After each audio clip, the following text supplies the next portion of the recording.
Hello, a very good morning. Welcome to the Mega News at 6 from the 10th Avenue Extension, Greater Estate. This is MBN TV, Mega Broadcasting Network of Afrodia Multimedia. My name is El Samuels. The news is also live across our social media handles on MBN 360. Let's first take a look at the headlines. Mahama unveils 3 global panels to advance the reparatory justice agenda. In business, community banks flag 5 million Ghana cedi capital requirement challenges after conversion. And on the international front, reparations should not be reduced to a check. Macron.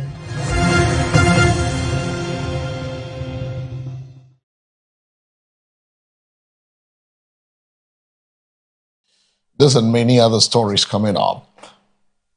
The President, John Dramani Mahama, has announced the creation of 3 global panels to drive the next phase of reparatory justice efforts, saying the initiative is designed to translate international recognition of slavery legacy into concrete action. Speaking at the opening of the Next Steps Conference on Reparatory Justice in Accra on Thursday, June 18, 2026, President Mahama said the panels will provide strategic, technical, and legal support to strengthen global cooperation on reparations. I am pleased to announce the establishment of 3 global panels which will serve as the pillars of the next phase of this international effort, he said.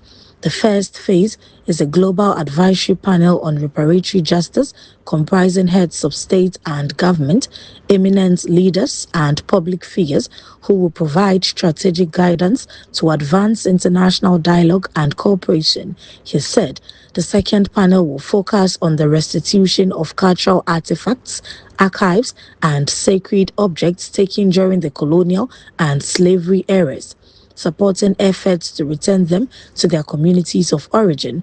The second is an expert panel on the restitution of cultural artifacts, which will support efforts to facilitate the return of all cultural properties, archives, sacred objects, and historical treasures to their rightful communities and countries of origin. He said the third is a global legal panel on reparatory justice, which will bring together distinguished jurists and legal scholars.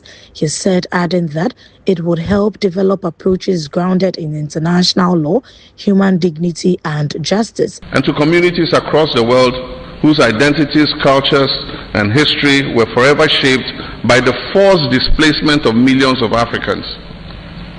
And yet, even as it dispersed people across oceans and continents, it forged enduring bonds that continue to unite Africans and people of African descent today. It is therefore fitting that Africa and the Caribbean continue to stand together in advancing this agenda. The adoption of the resolution was made possible by decades of advocacy and cooperation among African states, CARICOM, scholars, civil society organizations, faith communities, legal experts, and members of the African diaspora. And so the progress we have made demonstrates what is possible when we act not in isolation, but in partnership. And so the next phase of this work must be guided by the same spirit. As the African Union champion on reparations, I strongly support the decision of the African Union Assembly to establish an African-Caribbean joint mechanism on reparative justice.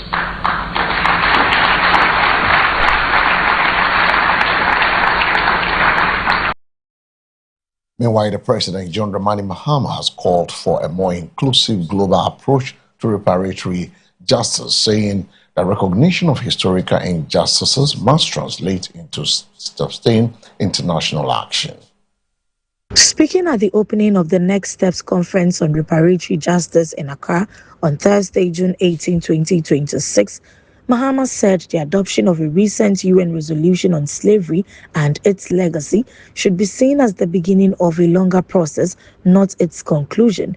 The adoption of the resolution was never intended to mark the end of the journey, he said, adding it was intended to provide the foundation for a more meaningful process of engagement, reflection, and action. He stressed that the effectiveness of reparatory justice efforts depends on widening participation among nations and institutions rather than limiting engagement to a narrow group of actors. The pursuit of historical justice is not strengthened by narrowing the circle of participation. It is strengthened by expanding it, he said. Mahama urged stakeholders to prioritize dialogue, openness, and humility in addressing the legacy of the transatlantic slave trade, noting that differing historical and political perspectives should not prevent cooperation. It is strengthened when those who may approach these issues from different historical, political, or legal perspectives nevertheless choose dialogue over silence and engagement over distance, he said. He said recognition of historical injustice creates responsibility for collective action, adding that the consequences of slavery continue to demand coordinated international engagement. The crime we seek to address was transcontinental in its reach. Its consequences remain transcontinental in its impact, and the search for justice must therefore be transcontinental in its ambition. Distinguished guests, the work before us extends beyond Africa and the Caribbean. It requires constructive engagement with partners from across all regions of the world. It requires the participation of governments, international organizations, academic institutions, civil society organizations, faith communities, and cultural institutions. It requires us to build coalitions broad enough to sustain progress and inclusive enough to foster trust. Most importantly, the future we seek must be guided by a commitment to reparatory justice that is forward-looking in its purpose and transformative in its ambition. Reparatory justice is not only about acknowledging the past, it is also about expanding opportunity, advancing human development, and creating a more just future for communities affected by the enduring consequences of this historical injustice. Away from the reparatory conference that has been held, we move to the corridors of the Controller and Accountant General's Office. Kwesi Adjei has disclosed that about 4,000 public sector workers on government payroll have outstanding student loan obligation owed to the Student Loan Trust Fund. He said his office is working in collaboration with the SLTF to recover the debts through salary deductions in line with the applicable legal and regulatory framework governing public sector payroll administration. Mr. Adjei made the disclosure at the launch of the fund's 20th anniversary celebrations on Thursday, June 18, noting that the initiative is aimed at strengthening loan recovery and ensuring the sustainability of the scheme to benefit more students. We have already identified over 4,000 on the government's payroll through the collaboration with the Trust Fund. In the coming days, we will engage with the Trust Fund on the modalities of implementing these deductions. We envisage that this deduction will become one of the important statutory sanctions on their salaries, he said. The sustainability of revolving fund depends on the timely repayment of loans, ensuring resources remain available for future students. In this regard, the partnership between the Student Loan Trust Fund and the Controller and Accountant General Department offers an opportunity to strengthen loan recovery and improve the long-term sustainability of student financing in Ghana. As the custodian of the Government of Ghana payroll system, the Controller and Accountant General is well placed to support the identification of beneficiaries employed in the public sector who are on the mechanized payroll, thereby facilitating loan recovery through structured payroll deductions. Subject to the applicable legal and regulatory framework, such deductions could be administered as statutory deductions to promote consistency, efficiency, and compliance. We have already identified over 4,000 beneficiaries on the government payroll through the collaboration with the Trust And in the coming days, we will engage the trust to agree to the modalities of implementing these deductions.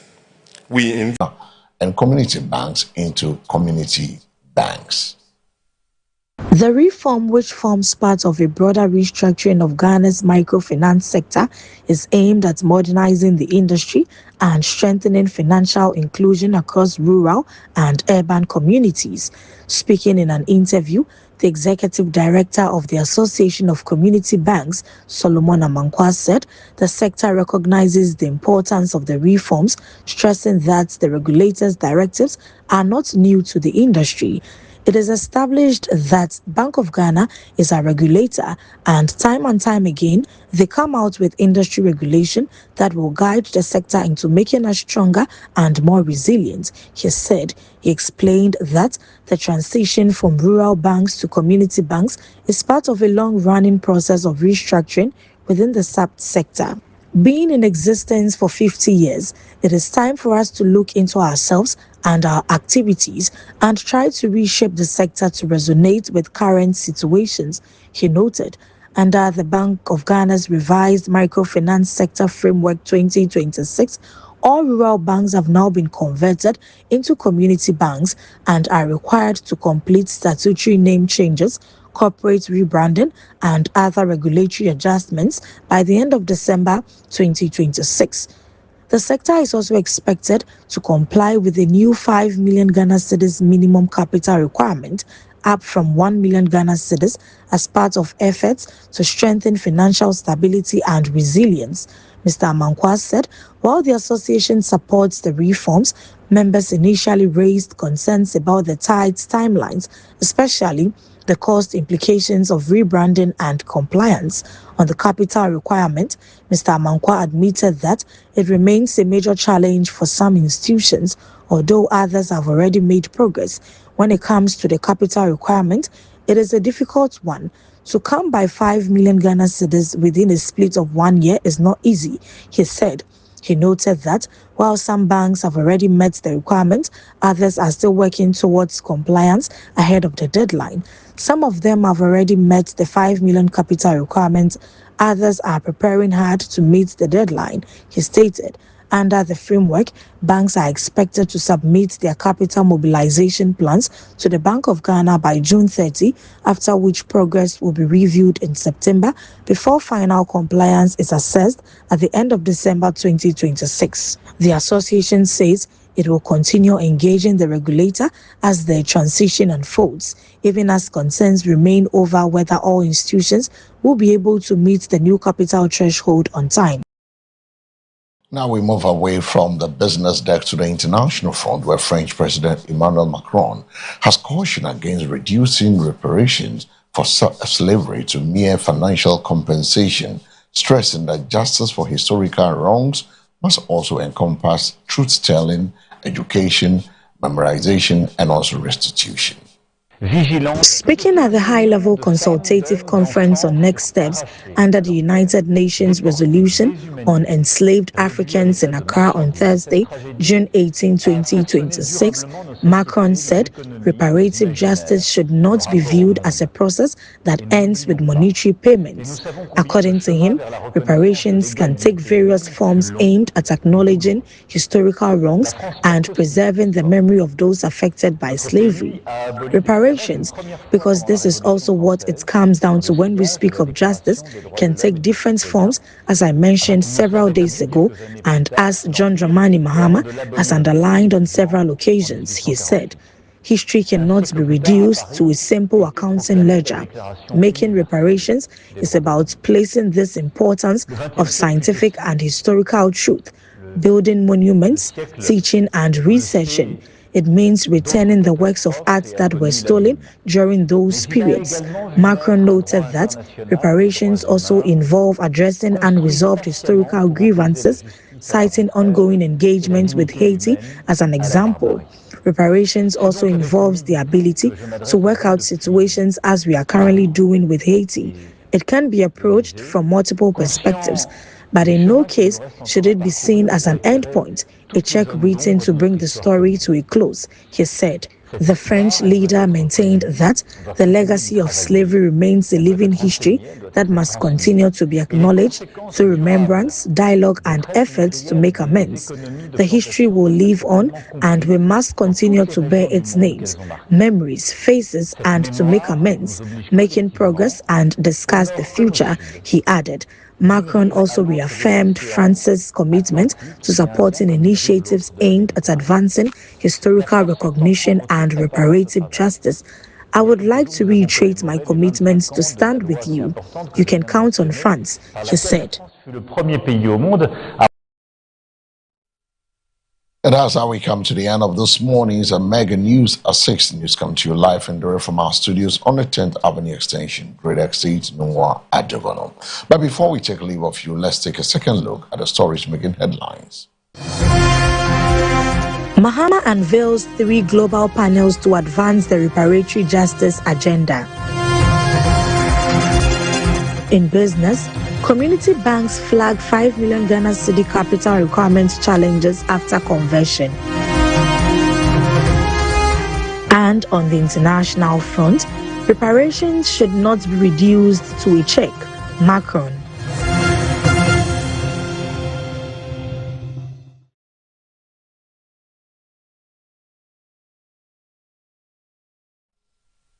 For more news, log on to MBN 360. My name is El Samuels. Up next, the sports update. Good morning.